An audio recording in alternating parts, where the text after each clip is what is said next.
He brought 4 million votes. This is a man that handed to President William Ruto power. No. He needed to have a voice.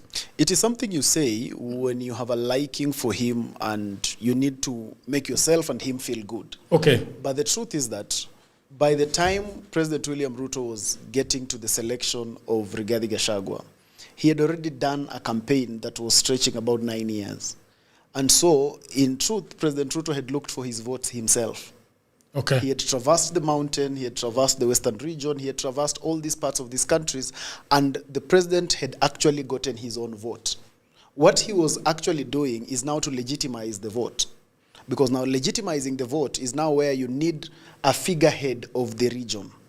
Any figurehead would have actually worked.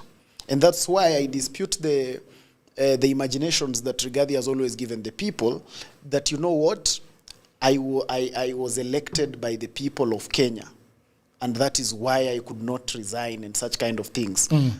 He conveniently avoids to tell the people that I was also selected by President William Ruto. And it's through President William Ruto's selection that then I get elected by the people of the Republic of Kenya. The people don't get to elect Rigathi from nowhere.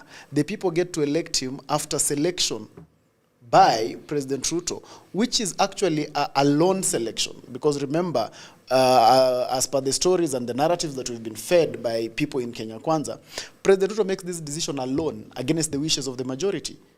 So, he actually deserves to give President Ruto credit where it's due, despite the fact that they are not together now. The truth is, he actually made him. But you see, because we are a country where we do convenient speech and convenient lying, when he was in office, he actually said it himself, that this country did not know me. If not for President William Ruto, I was only a person known to Madira. But now, quickly, fast forward, he says he actually is the one who made President Trump and gave him 4 million votes.